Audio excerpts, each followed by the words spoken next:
Hey friends, welcome back to my channel. Today I'm going to take y'all with me. We're going to go do a little antiquing and a little thrifting.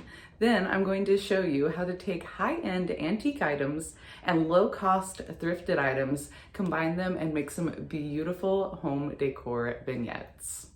First up is Greenwood Mercantile. This is a beautifully curated store, and y'all, I have had my eyes on these tobacco baskets. These stores are right off of this very busy road. But anyways, I think I might pick them up today. What do y'all think? Should they come home with me?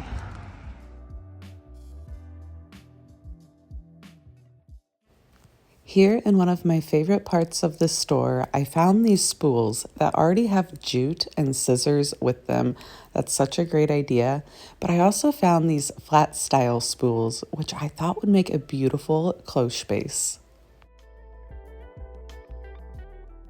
I left this one behind because it was $25 and kind of fancy, but I've been finding this style of clock lately in the thrift store, like a lot of them. And I've been repurposing the clock faces and then saving these beautiful glass domes to turn into a cloche.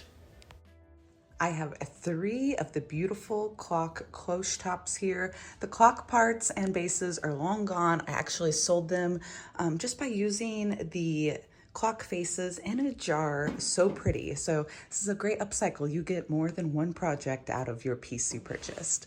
I have 3 tops. I have a ton of bases. Let's put together a few vignettes with these gorgeous cloche.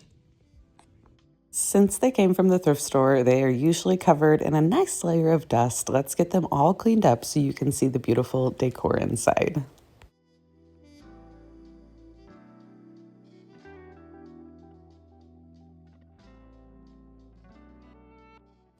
For our first Valentine's inspired vignette, we're going to be using this mini oil lamp. It was $5 at the thrift.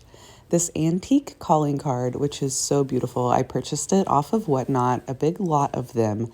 And these were the cards that people would hand to the butler to announce their arrival at a house, you know, back in the day. I have a gorgeous flower frog here and also an antique key. And some buttons. I like to be sure I have a few different textures, a few different colors, and some different heights when I'm making these mini vignettes, clear down to the very short little buttons. What do you guys think about this first design?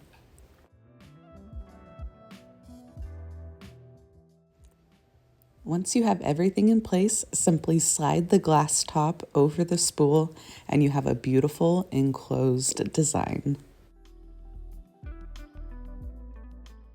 Let's go for a bit of a shabby chic sewing notion design on this one. Now, I found this beautiful old trim at the antique store the other day on this gorgeous tea-stained tag, but the tag was a little bit too big, so I cut a piece off, wrapped it with the lace, and now I'm just putting an old stick pin through to hold it in place. I've been absolutely obsessed with buttons lately. I've been thrifting them and finding them at the antique store, and I love to organize them out into different colors and put them in beautiful jars. Now that I've placed a glass item on, I add a little wood, a little bit of texture here with this string. Here comes some fabric lace and a little bit of floral and a touch of metal. So again, varying textures, varying heights adds a lot of interest into this vignette.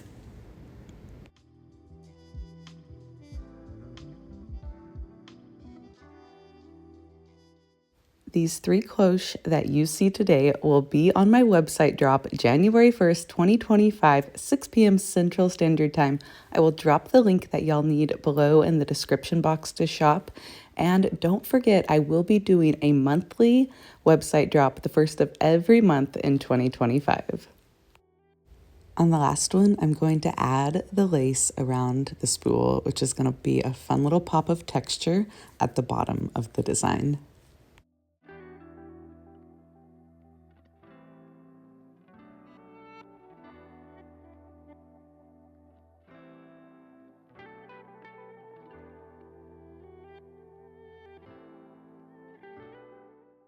Y'all drop me a comment down below. Let me know which cloche is your favorite.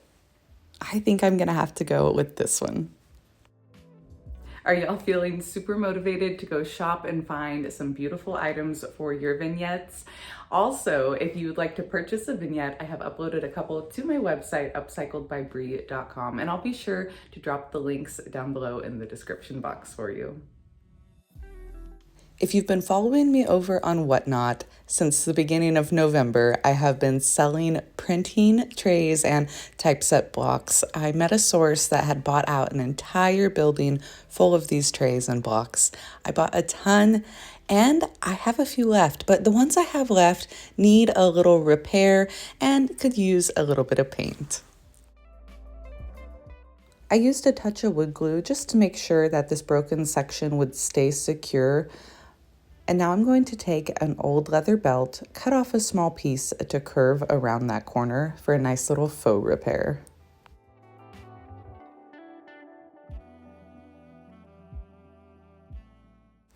I did trim around the edges, curved them out a bit, and then frayed the leather just to make it appear a little bit older and like I didn't just cut it today.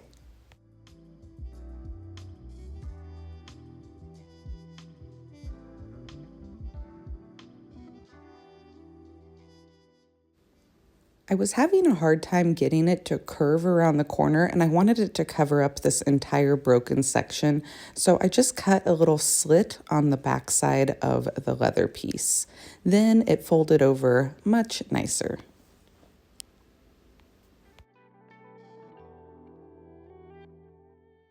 And then I just used a couple of short screws to secure the leather into the wood on each end.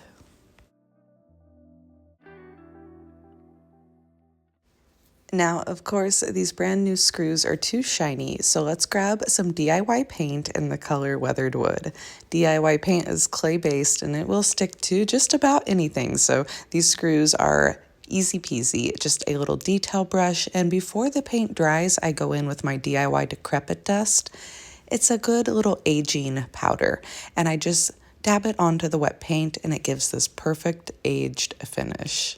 Then just a little bit of DIY Big Top, which is a top coat to seal it in, make sure it doesn't scratch off, and those fresh new screws look nice and old. What do y'all think about this repair? I am in love with this look and now I want to find more broken trays. I added a few tiny things into this tray to style it up as well, and it is available on this drop. These trays are all structurally in good shape, but I wanted to dress them up a little bit with some Sweet Pickins milk paint, and I also acquired a ton of the old handles, so we'll add a beautiful rusty crusty handle to each tray as well. If you've never used a milk paint before, it is a powdered paint that comes in a bag. You mix it with water, a 1-to-1 ratio, stir it up really well, and it forms your paint. I mixed up 3 colors and then I set them to the side. You want to let the milk paint sit for about 10 to 15 minutes before you use it and let it thicken up. Then I grabbed my Sweet Pickins beeswax. I am going to put a little bit of wax onto this raw wood before I paint it.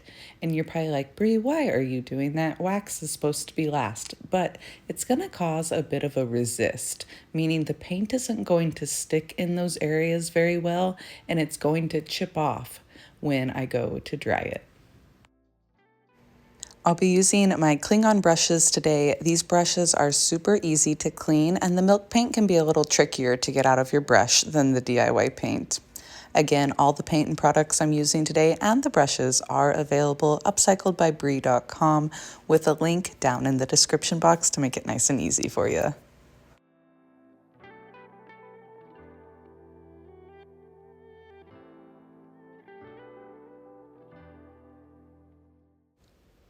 Before the paint has a chance to dry on its own, I'm actually going to use my heat gun and help the paint dry faster.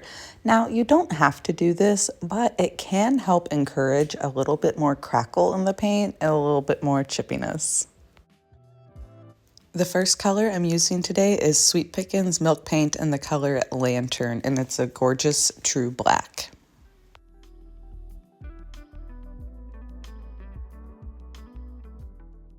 Next up is my favorite off-white. It is the color Creamy by Sweet Pickins Milk Paint. And finally, my favorite green. This is the color Basil.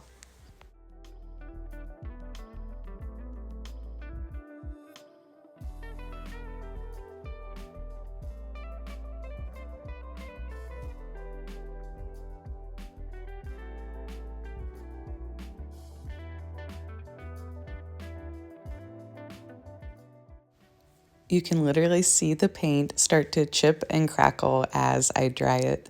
How fun is this effect? Now, once it is all dry, I'm going to take some 180 grit sandpaper, and as I sand over the spots where the wax was, notice the paint just chips right off for that beautiful, authentic, old chippy look.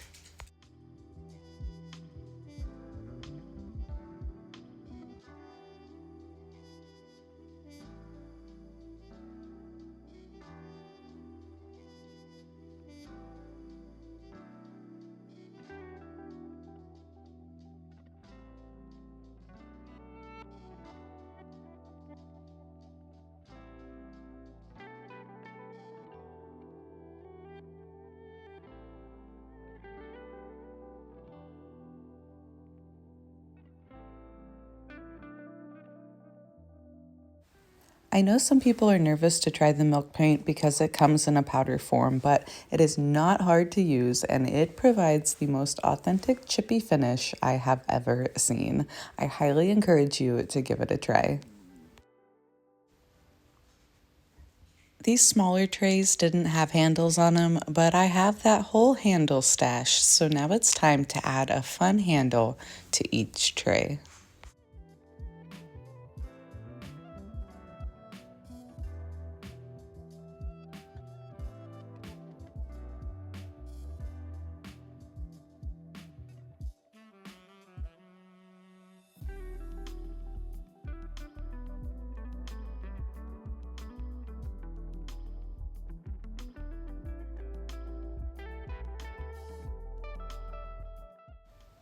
And of course, we are going to patina up each screw. That way it blends with the rusty handle a bit better. A little DIY weathered wood. And notice how I just stack all the trays up together, put them in a little assembly line, and it goes nice and quick. Before that weathered wood paint dries, I take my DIY decrepit dust again and just place it over each screw. This provides a little more of a matte finish, makes it look a little grungy and a little rusty. Then I seal the deal with DIY Big Top. This is a nice fast drying top coat. I do want to go ahead and seal up the milk paint as well, so I get my beeswax out again and a little throwaway chip brush and just give each tray a nice light coat of wax working around the handle. I could have done this before I put the handles on as well. It's really just your preference. I'm not going for a perfect pristine finish, as you can tell, so I can bend the rules just a little bit. Here is how all of the trays turned out, y'all. What do you think? I am just obsessed. Drop me a comment down below. Let me know which color is your favorite. I know it's hard to decide. These 9 trays are listed up individually, plus a few large ones, so hurry and grab one before they're gone.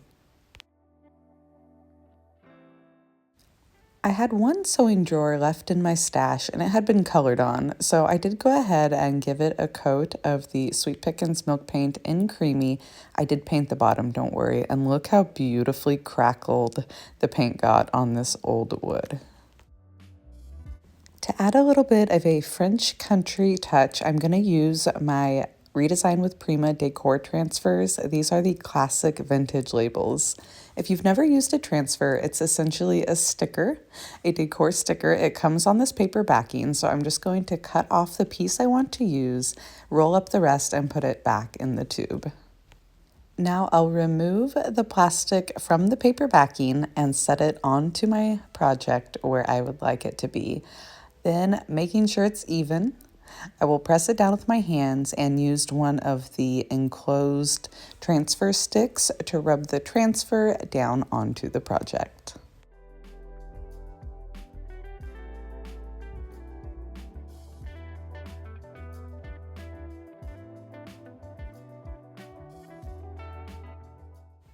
Now I'll work little by little, and as the design sticks to my project, I will start lifting up the plastic behind it.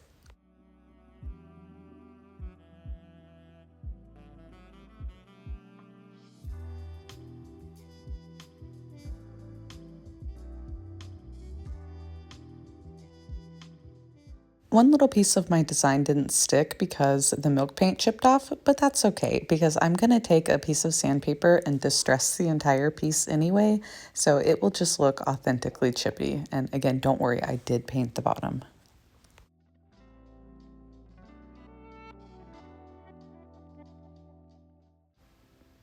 Now I'm just using a clean rag and a little bit more of my Sweet Pickins Milk Paint Beeswax to seal up this beautiful sewing box. I also use the beeswax inside where there's no paint, and it will help freshen up your old wood. So if you repaint furniture and the drawers are a little old and dingy, use a little wax on the inside of the drawers after you've cleaned them. It comes out beautifully.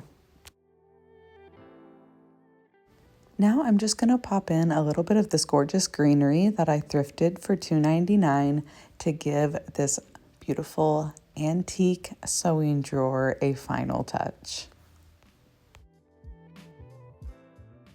And here's the final look on the sewing drawer. What do y'all think? I just love, love, love how crackly the paint got in this very simple black and white finish with a pop of greenery. It's a perfect little touch into your decor after the holidays, a nice transitional piece between winter and spring. If y'all enjoyed today's video, be sure to give me a thumbs up, send it over to a friend, and drop a comment. Let me know what your favorite vignette was for today. Again, be sure to check out everything I loaded up to my website, upcycledbybrie.com, and follow me over on social media if you have not yet. Over on Whatnot, Facebook, Instagram, TikTok, and Pinterest. All those links, of course, are down below. Till next time, I'll see y'all later. Bye, friends.